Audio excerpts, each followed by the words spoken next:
All right. As you know, we moved some perennials into current this week. Some of you already got some pictures, but we're going to just talk about some of the varieties we put on. The thing to keep in mind, even though we did move some of these varieties into current, is still where we are fighting the weather when it comes to nighttime temps. So make sure whenever you get these perennials, they need to make sure they're in protected areas because for nighttime temps. The very first variety I got up here is the Anemone sylvestris. It's also known as the snowdrop windflower. This is zone 4 to zone 8. It will get 12 inches to 18 inches in height to 12 inches in width.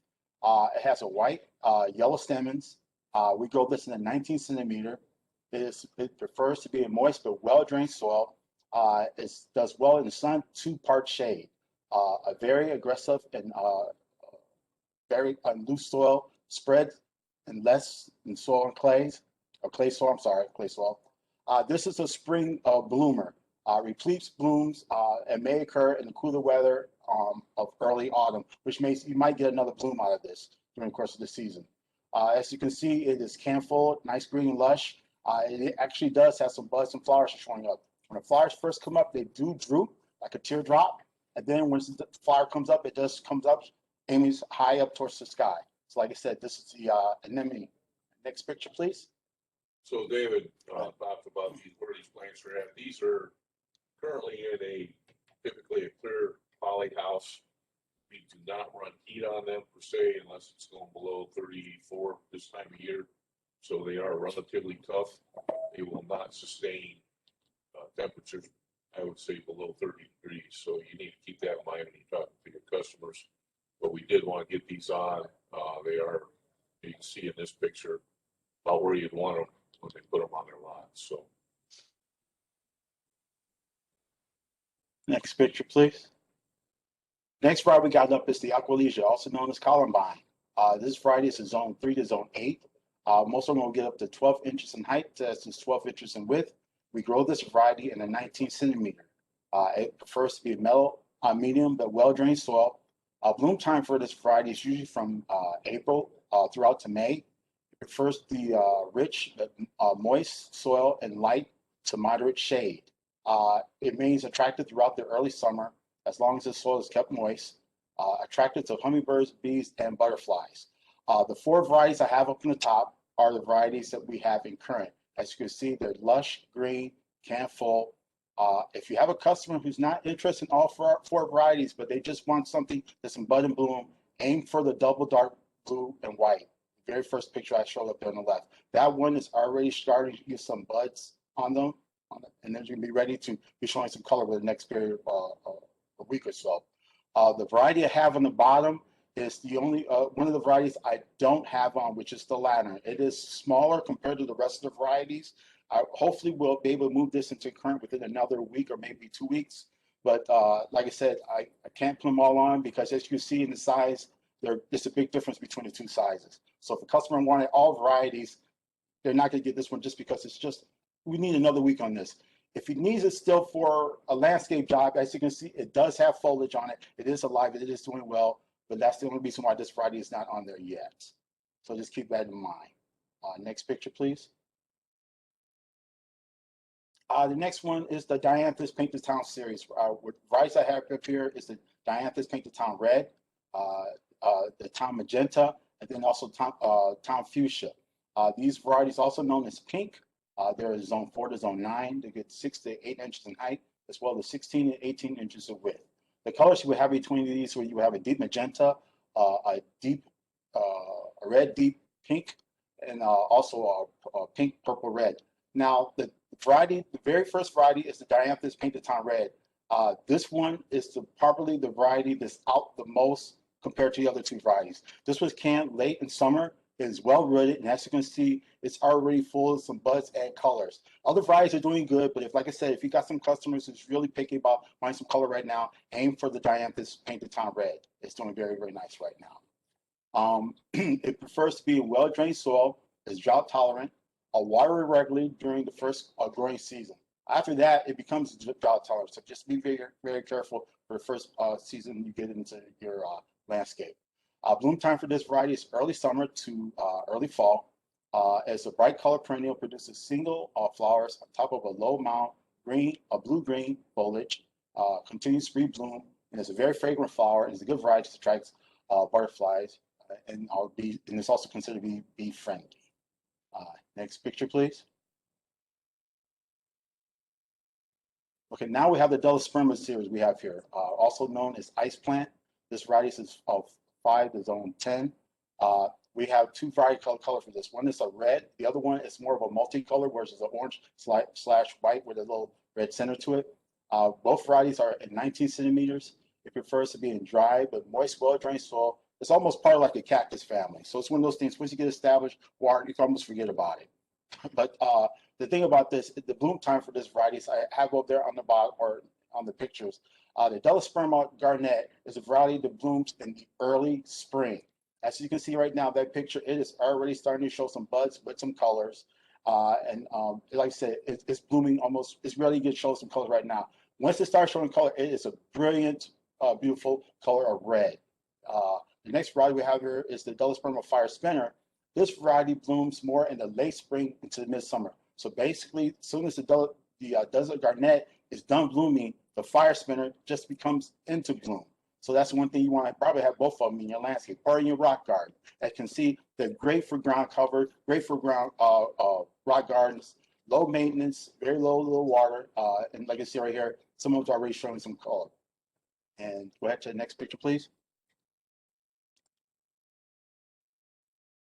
Now the salvia, this is the only salvia I have right now that's really showing a lot of good foliage onto it. This is the salvia marcus.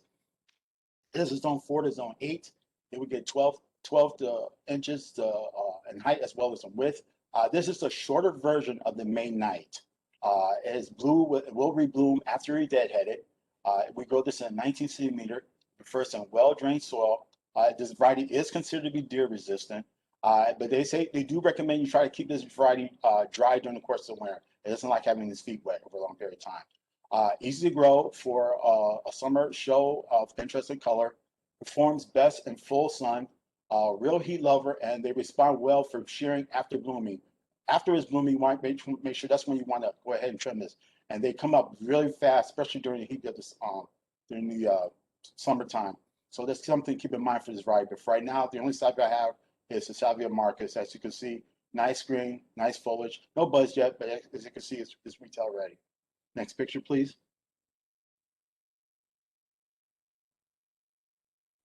This is the Pachira aurora. I might have moved this off because I thought it might have been the wrong variety, but then we did research. We spoke to the growers, and it is correct. One thing I had to keep in mind, this also is known as the golden ragwort. What it is, during the course of the early spring, when you hold it over during the course of winter, the foliage and the buds is more of a rosy color. But once it starts getting established, get more and more warm and hot, it will turn more green, and the buds and flowers, when you see, it will be yellow. But like I said, when you see the color on the side, it's just more of a carryover for winter foliage. But as you can see for this variety, is well foliage. It's got plenty of buzz and bloom for it. We have this as part of the American Beauty series. It prefers the medium to wet soil. It does good in the full sun to part shade. Tolerates wet soil. Blooms well in the shady locations. Soil should be allowed to dry out every periodically. Easy to grow and serves as attractive ground cover throughout the growing season.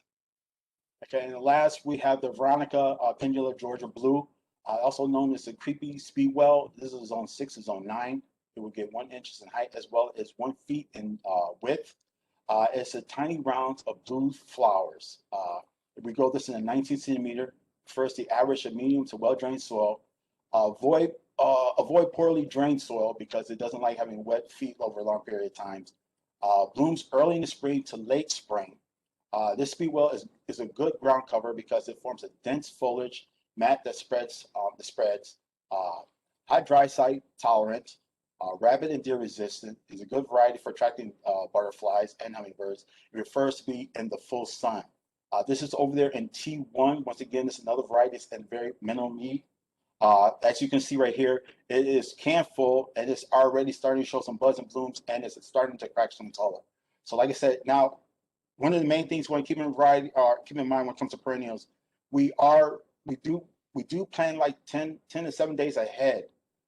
So you got to remember, we're putting this on early so you can have get the chance for your customers to look at this and then place your orders. So some of these might not be making the full size you think, but you got to think we're planning 10 to 7 days ahead. So that way, by the time you see it, it gives you enough time. That way, by the time you react to it, it's not already bloomed out and on the shelf. So just something else to keep in mind. And as perennials go, I will be adding more numbers as it allows when the weather.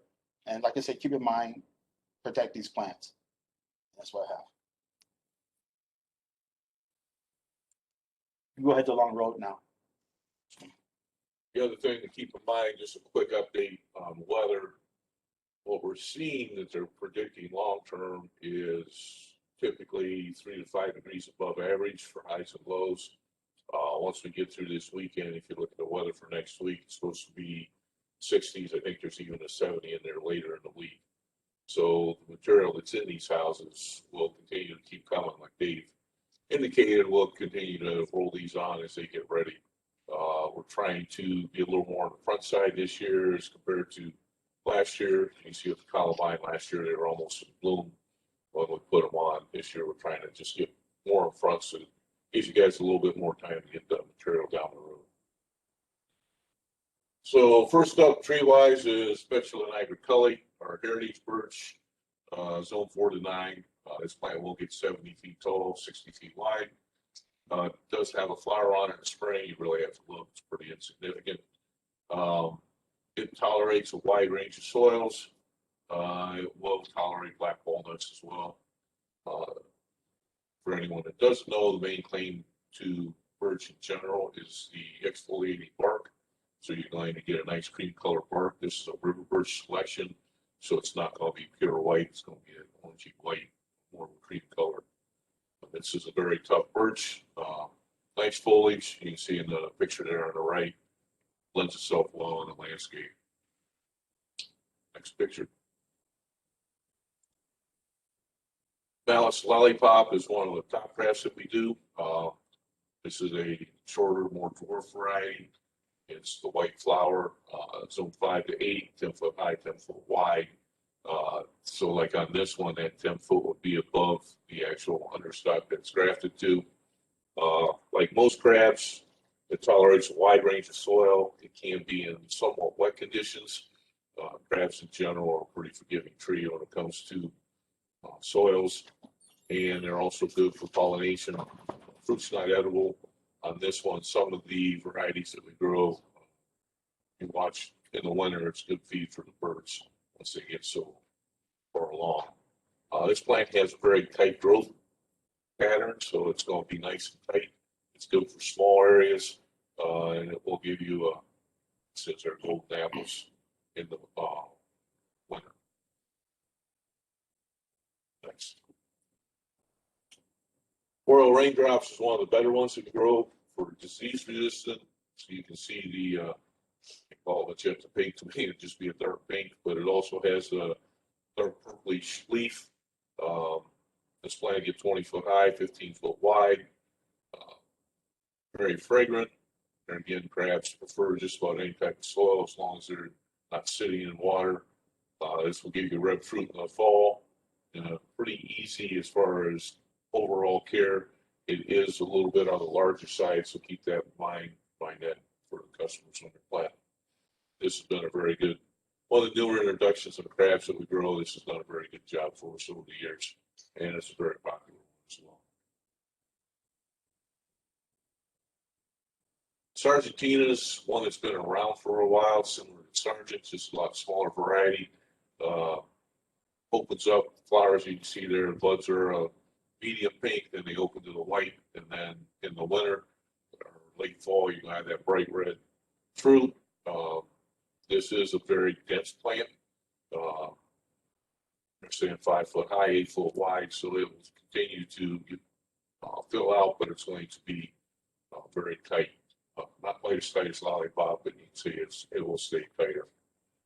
So it's just another one that's good for smaller areas in the landscape.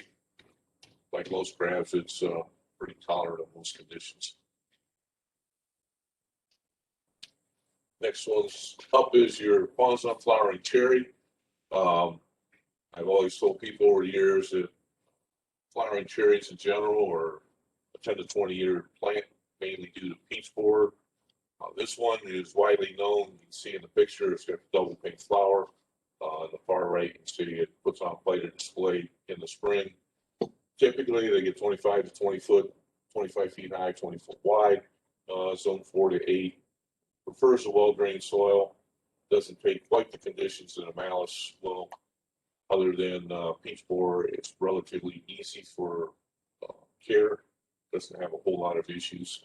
It does also present itself well in the fall with orange rib foliage. So it gives you at least a 2-season with the flowers in the spring and then also fall foliage in the fall. Snow Fazan or Snow Fountain will be the next one. Zone 5 to 8. This is going to get 15 foot tall, 8 foot wide. Similar to Quasan, it's going to give you the nice spring flower, and then you can see in the upper right-hand picture, it also has a yellow to orange red foliage in the fall. So it's a 2-season plant as far as that goes. Nice weeping, cascading plant. Stays relatively tight. You can put it in smaller areas. Tolerates a fair amount of soils, similar to the crabs, but not quite as tolerant. And it gives you the nice foliage or flowers in the spring. One thing to keep in mind that we've done, we've had some issues with this plant over the years. We do cover these with a black poly. In the left-hand picture, you see it's got a white outside with a black inside. If you go in those houses right now, it's pretty dark. That will keep those houses 10 to 15 degrees cooler earlier on in the spring. So what we're trying to do is prevent early bud break on the prunus. That's when we feel we run the most issue or chance of having plant issues where it's just cold, sap's flowing, and it just lends itself to splitting the bark, etc. So that's, so far, that seems to be working.